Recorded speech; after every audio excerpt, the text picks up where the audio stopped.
आप देख रहे हैं एसआरएस हमसफर। स्वागत है आपका हमारे चैनल पे। और आज हमारे साथ जो मेहमान है एआईएमआईएम पार्टी के प्रवक्ता। स्वागत है सर आपका हमारे चैनल पे। शुक्रिया। मेरा नाम मेमन आरिफ है और मैं एआईएमआईएम पार्टी का अहमदाबाद शहर का प्रवक्ता हूँ। और सर आप जो प्रवक्ता हैं इसमें, तो आप कितना समय हो गया इस पार्टी में जुड़े हुए जो आपको डायरेक्ट प्रवक्ता बना दिया गया? मुझे जोड़े हुए 2021 के अंदर मैंने एमआईएम पार्टी को ज्वाइन किया है जी। और मैंने दूसरी पार्टियों में उससे बेहतर एमआईएम पार्टी को चुना है, क्योंकि एमआईएम पार्टी के जो सदर है ओवैसी साहब जी, वो सच्चाई की बात करते हैं, मजलूमों के साथ खड़े रहते हैं। और दूसरी पार्टी में जिस तरह से मुसलमानों को बिल्कुल आगे जगह नहीं मिलती है, और ओवैसी साहब को जहाँ तक हमने देखा पार्लियामेंट के अंदर मुसलमान की आवाज़ बनकर पूरे देश के अंदर गूंजते हैं। और ये सब चीज़ें देखते हुए मैंने एमआईएम पार्टी को चुना है। एमआईएम पार्टी मुस्लिम और दलित दोनों के लिए काम कर रही है। लोग कहते हैं सिर्फ मुसलमानों की पार्टी है, लेकिन जहाँ तक मैं देखता हूँ वहाँ तक एमआईएम पार्टी ऐसी पार्टी है, दलित, मुस्लिम, आदिवासी जो मजलूम है उन लोग के लिए काम करती है। और बीजेपी का विरोध पक्ष अगर सबसे ज़्यादा मजबूती के साथ अगर विरोध पक्ष का कोई काम कर रहा है तो वो है ओवैसी साहब। तो सर आप जिस तरीके की बात कर रहे हैं, आप एमआईएम पार्टी में आए, लेकिन एमआईएम पार्टी का अहमदाबाद के अंदर, गुजरात के अंदर तो कोई भविष्य नजर नहीं आ रहा। देखो, इसमें ऐसा है कि ये पार्टी 2021 के अंदर आई जी। गुजरात के अंदर पहली एंट्री हुई है 2021 के अंदर, और सिर्फ 20 या 22 दिनों के अंतर में इलेक्शन था। एमआईएम पार्टी ने इलेक्शन फेस किया और अहमदाबाद में 7 कॉरपोरेटर जिता के लाए जी। और पब्लिक ने भरोसा जताया कि ये ओवैसी साहब की पार्टी है, कुछ अलग करेगी। और इंशाल्लाह काम कर रहे हैं, हमारे कॉरपोरेटर भी काम कर रहे हैं। और अब जो आने वाला इलेक्शन है उसके अंदर और ज़्यादा मेहनत करके और ज़्यादा रिजल्ट लाने की कोशिश करेंगे। सर आप जो कह रहे हैं मेहनत करके हम ज़्यादा रिजल्ट लाने की कोशिश करेंगे, कांग्रेस को यहाँ जमाने हो गए, वो रिजल्ट आज तक नहीं ला पाई है, नेशनल पार्टी है, और एमआईएम पार्टी तो कोई नेशनल पार्टी नहीं है। देखो, कांग्रेस के फेलियर के बारे में तो मैं क्या कहूँ कि 30 सालों से गुजरात के अंदर बीजेपी राज कर रही है जी। कांग्रेस अगर सही मायनों में विरोध जैसा उनको विरोध पक्ष में रहना चाहिए, अगर ऐसा विरोध कर ले तो 30-30 साल तक एक ही सरकार कैसे चलाते हैं। जिस तरह से उसको विरोध पक्ष करना चाहिए ऐसा इसने विरोध दर्शाया नहीं है। सरकार की जो मुखालिफत करनी चाहिए कांग्रेस ने उसकी फेलियर, उसको 100% फेलियर हुआ है उसमें। इसीलिए मैं कहता हूं कि गुजरात के अंदर अब तीसरे ऑप्शन की जरूरत है। आवाम भी ये देखती है कि 30-30 साल तक गवर्नमेंट को हिला नहीं सकती है। ऐसे विरोध पक्ष को अब वोट देकर, अगर उनके वोट फालतू जाया ना कर तीसरे ऑप्शन के अंदर अगर एमआईएम पार्टी को वोट देगी तो इंशाल्लाह कुछ ना कुछ तब्दीली और कुछ ना कुछ बदलाव आएगा। आप जो बोल रहे हैं कि तब्दीली और बदलाव आएगा, लेकिन यहाँ इतना आसान नहीं है जिसे आप बोल रहे हैं। यहाँ मतलब एमआईएम को आना इतना आसान तो नहीं है। 30 साल में जब कांग्रेस जो काम नहीं कर पाई वो आप 5 साल में कैसे कर लीजिएगा? देखो, इसमें ऐसा है कि 20 दिन के अंदर 7 कॉरपोरेटर अहमदाबाद की पब्लिक ने भरोसा जताकर दिए हैं जी। तो आइंदा इलेक्शन के अंदर रिजल्ट देख लीजिएगा कि अब आवाम जागरूक हो चुकी है। आवाम को अब काम चाहिए। सिर्फ बस मुसलमानों के वोट लेकर और मुसलमानों के बारे में, या मुस्लिम विस्तार, तुम देख लो कि अहमदाबाद के अंदर जितने दूसरे विस्तारों में जितना विकास का काम हुआ है उतना मुस्लिम विस्तारों में नहीं हुआ है।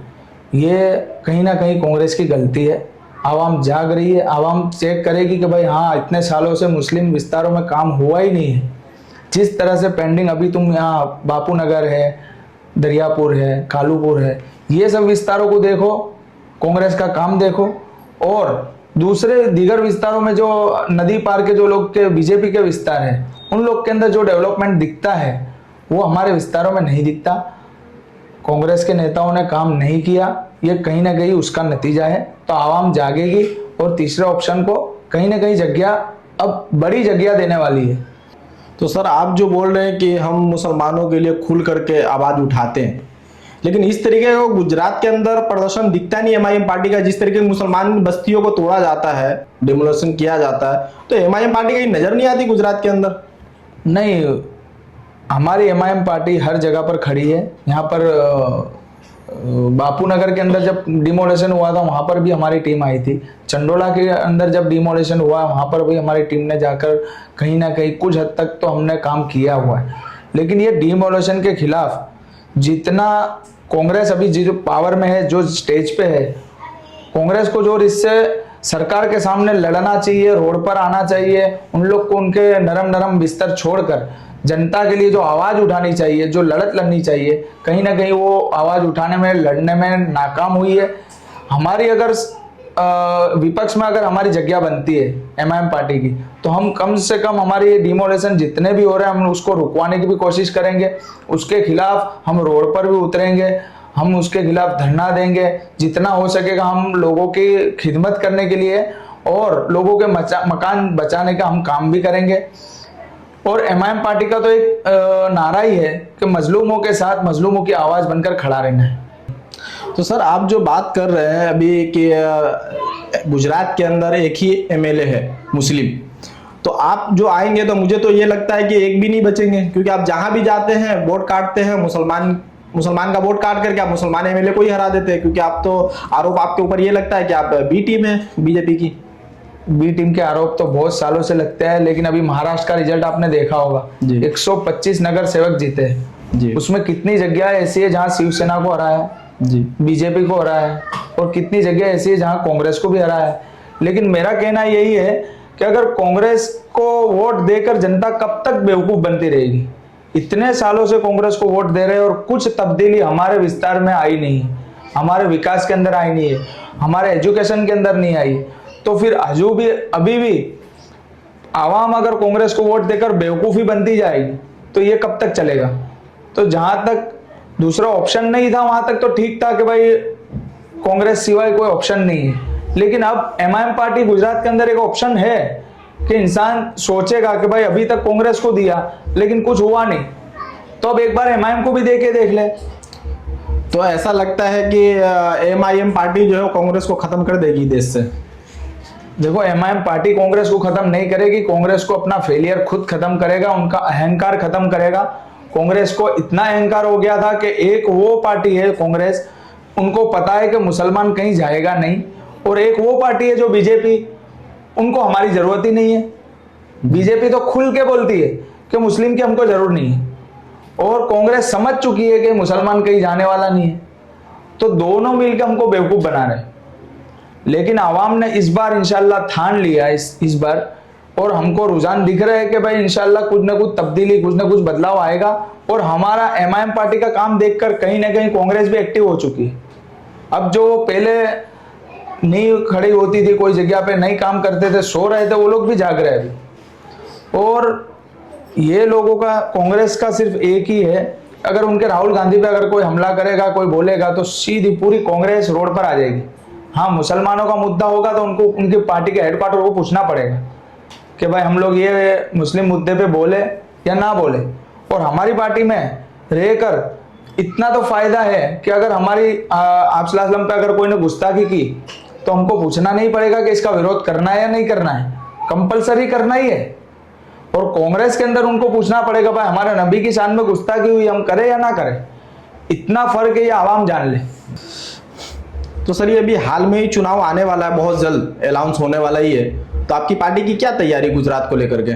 2026 का जो चुनाव आने वाला है उसके लिए हमारी पार्टी और हमारी पार्टी का आला हाईकमांड जो है, हमारे यहाँ के सदर जनाब साबिर भाई काबलीवाला साहब, वो डिसाइड करेंगे कितने वार्ड में कितने उम्मीदवार खड़े करने हैं, कौन कौन से वार्ड में लड़ना है। लेकिन इतना मैं कहना चाहूँगा कि आवाम के लिए कि इंशाल्लाह आपको ऑप्शन के रूप में ये सिर्फ कांग्रेस और भाजपा के अलावा एमआईएम पार्टी भी आपको एक वोट देने के लिए ऑप्शन के रूप में एमआईएम पार्टी आपको मिलेगी इंशाल्लाह। सर, नशा मुक्ति के लिए जो आपने आंदोलन किया था अभी हाल में, उसके अंदर बहुत भीड़ लगी थी, आपने बहुत लोग को इकट्ठा किया और आपको सुनने के लिए बहुत लोग आए थे, तो जितने लोग इकट्ठा हुए सुनने के लिए आपको, क्या उतने लोग आपको वोट देंगे?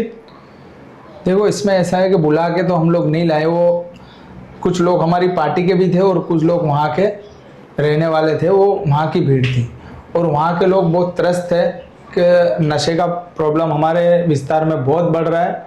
तो उसके खिलाफ एक आंदोलन था, उसके अंदर मैंने अपनी बात रखी थी। और जहाँ तक वोट में तब्दील होने की बात है, वो तो आवाम का फैसला आवाम करेगी, वो इलेक्शन के अंदर देखा जाएगा। लेकिन जहाँ तक मैं सोचता हूँ कि इंशाल्लाह आवाम भी अब तब्दील चाहती है, कुछ न कुछ परिवर्तन चाहती है कि बस इतने सालों से जो सिलसिला चलता आ रहा है बीजेपी कांग्रेस का, उसको कहीं ना कहीं हम लोग रोकने में कामयाब हो जाएंगे। सर, चुनाव एमआईएम पार्टी जहां भी लड़ती है देश के अंदर, वो सिर्फ कांग्रेस से लड़ती है क्या? क्योंकि जहां भी बातें होती है सिर्फ कांग्रेस की होती है, बीजेपी की बातें जो है आपकी पार्टी में से कोई नहीं करता है। हमारी पार्टी में से हमारे सदर बैरिस्टर असदुद्दीन ओवैसी साहब सबसे ज़्यादा मुखालफत अगर किसी की करते हैं पार्लियामेंट के अंदर, तो बीजेपी से करते हैं। और बीजेपी की आंख में आंख डालकर और सबसे ज़्यादा सवाल अगर पार्लियामेंट में कोई करता है तो हमारी पार्टी के सदर करते हैं। और हमको भी ऐसा ट्रेनिंग दी हुई है कि हम सरकार के सामने सवाल करेंगे, सत्ता के सामने सवाल करेंगे, लेकिन हमारे विस्तार के अंदर जिसकी सत्ता है, कहीं ना कहीं ज़्यादा जितने हमारे विस्तार है वहाँ कॉरपोरेटर हमारे कांग्रेस के हैं, एमएलए हमारे कांग्रेस के हैं, तो हमारे सवाल ज़्यादा हमारे विस्तार को लगकर अगर कोई सवाल होगा तो फिर वो कांग्रेस को ही सवाल होगा। और सरकार के विरुद्ध तो हमारी पार्टी और हम लोग खुल के लड़ते हैं कि मुसलमानों को सबसे ज़्यादा डैमेज अभी कोई कर रही है तो बीजेपी सरकार खुल कर करती है। ये लव जिहाद का मामला ले लो, अखलाक का मामला लो, मॉब लिंचिंग का मामला हो, लेकिन ये सारे मसले बीजेपी गवर्नमेंट के अंदर मुसलमानों पर आए हैं। और उसके अंदर अगर किसी ने मुखरता से अगर आवाज़ उठाई है तो वो हमारे ओवैसी साहब है, बैरिस्टर असदुद्दीन ओवैसी साहब ने अखलाक पर भी आवाज़ उठाई, वक्फ बोर्ड का जो कानून लाया गया उस पर भी आवाज़ उठाई, ट्रिपल तलाक पर हमारा ओवैसी साहब बोले। तो कहीं कांग्रेस सरकार के सामने बोलने के लायक ही नहीं है। सर, आप जो है मुसलमानों की बात करते हैं और शरजील इमाम जो है कितने ज़माने हो गए उनको जेल में रहते हुए, लेकिन उसके लिए जो एआईएमआईएम पार्टी जो है कोई भी सड़क पे नहीं आती है, उसके लिए कुछ केस नहीं लड़ती है। देखो, केस लड़ना एक अलग चीज़ है और शरजील इमाम की जमानत होनी चाहिए, हमारे सदर साहब ने भी कहा है और हम भी कहते हैं कि उमर खालिद, शरजील इमाम जो ये लोग बेकसूर है, सरकार ने उनको उनकी चुंगल में ऐसे ही फंसाया हुआ है। बेकसूर लोगों को जल्द से जल्द रिहा होना चाहिए, ये हमारी मांग है सरकार से। और इसके लिए हमारी पार्टी जो भी काम करेगी हम उनके साथ में खड़े रह के इंशाल्लाह काम करेंगे। तो सर, जैसे एआईएमआईएम पार्टी यहाँ चुनाव लड़ती है और जीतती है, कुछ दावेदार बनते हैं यहाँ, तो अगर आपकी भागीदारी से ही सरकार बनती है तो आप क्या काम करेंगे यहाँ गुजरात के अंदर? देखिए, अगर 2026 के इलेक्शन में अगर एमआईएम पार्टी बहुत अच्छे से जीतती है और यहाँ पर कुछ ना कुछ लोग जीत कर आते हैं, तो अहमदाबाद सिटी का जहाँ तक मैं बात रखूँगा कि हमारे अहमदाबाद सिटी के अंदर सबसे बड़ा अगर कोई चुनौती भरा मुद्दा अगर कोई हो तो अशांत धारा है जी। क्योंकि अशांत धारा के अंदर एक हिंदू मुस्लिम को मकान नहीं बेच सकता, मुस्लिम हिंदू को नहीं बेच सकता, उसके लिए अशांत धारा की कुछ कंडीशंस है, कुछ फीस है वो भरनी पड़ती है और उससे आपस का भाईचारा खराब होता है। जो हिंदू और मुसलमान पहले आपस में रहकर अच्छे से रहते थे, आज कहीं ना कहीं उनके अंदर खाई बढ़ती जा रही है। और अब फिर मैं कांग्रेस पे आऊँगा कि ये कानून 1986 के अंदर कांग्रेस की सरकार में आया जी। कांग्रेस ही ये कानून को लाई है, तो हम अशांत धारा को ख़त्म करने के लिए सरकार के खिलाफ हम आवाज़ उठाएंगे कि इस अशांत धारा के कायदे से कितने लोग परेशान हैं। क्योंकि मुस्लिम विस्तार लिमिटेड हो चुका है, मुस्लिम विस्तार लिमिटेड हो गया है और आबादी बढ़ने के हिसाब से मुस्लिम विस्तारों में मकान की कीमत इतनी हाई हो गई है कि गरीब और मीडियम वर्ग के लोगों के लिए मकान एक सपना हो चुका है, मकान खरीदना आज एक सपना हो चुका है। उसका कारण ये कायदा है अशांत धारा का। तो हम लोग अगर यहाँ पर पावर में आएंगे, विरोध पक्ष में आएंगे, तो हम सबसे पहले हम हमारी पार्टी को सजेशन देंगे कि ये मुद्दे को उठाया जाए कि अशांत धारा को कहीं ना कहीं नाबूद करने की कोशिश हो जाए। जैसे अभी बिहार में चुनाव हुआ था, बिहार के बाद अभी महाराष्ट्र में, बिहार में भी आपकी पार्टी अच्छी जीत लाई, अख्तरुल इमान साहब ने अच्छी मेहनत की है, वहाँ अच्छा रिजल्ट है, महाराष्ट्र में भी अच्छा रिजल्ट आया। तो गुजरात में आपको क्या लगता है कि मतलब साबिर भाई कामली वाले जो है कुछ कर पाएंगे? देखो, साबिर भाई काबलीवाला साहब हमारे 2 टर्म के एमएलए रह चुके हैं। जी। बहुत ही सुलझे हुए नेता हैं। हाँ, उन पर प्रेशर होगा, 2 जगह अगर रिजल्ट अच्छा आया है तो गुजरात के लिए भी वो कहीं ना कहीं बेहतर से बेहतर करने की कोशिश करेंगे। और जहाँ तक मैं साबिर भाई काबलीवाला साहब को जानता हूँ, बहुत ही सुलझे हुए नेता है और बहुत ही शांत और बिल्कुल पॉलिटिक्स को ध्यान में रखकर वो इंशाल्लाह चुनाव इस तरह लड़ेंगे कि अच्छे से अच्छा रिजल्ट हमको एमआईएम पार्टी को मिलेगा इंशाल्लाह। सर, आपसे बात करके मुझे बहुत अच्छा लगा। आपने बहुत अच्छी बातें करी और आपने कीमती समय दिया, इसके लिए आपका शुक्रिया। SRS हमसफर को सब्सक्राइब कीजिए। हाँ, देश की जनता को मैं एक ही बात कहना चाहूँगा कि फिलहाल जो देश का हाल है उसको मद्देनजर रखते हुए अपने वोट का सही इस्तेमाल करें, क्योंकि ये वोट बहुत कीमती चीज़ है। उसको हम सही से अगर इस्तेमाल नहीं करेंगे तो 5 साल तक वो बिल्कुल बेकार नेता हमारे ऊपर आ जाएगा और वो खुद तो कहाँ आगे बढ़ जाएगा लेकिन हमारे विस्तार को आगे नहीं बढ़ाएगा। इसके लिए हमारा वोट का सही इस्तेमाल करें, मैं जनता को यही अपील करना चाहूँगा। आपको वीडियो कैसी लगी, वीडियो को शेयर कीजिए और कुछ बातें आपको जो पसंद आई हो, जो लगा होगा कि ये बातें अच्छी है, उसको आप कमेंट कीजिए। कुछ सवाल आपका रह गया हो तो उसको भी कमेंट कीजिए। और आपने यहाँ तक वीडियो देखा इसके लिए शुक्रिया। चैनल को सब्सक्राइब कीजिए। जय हिंद।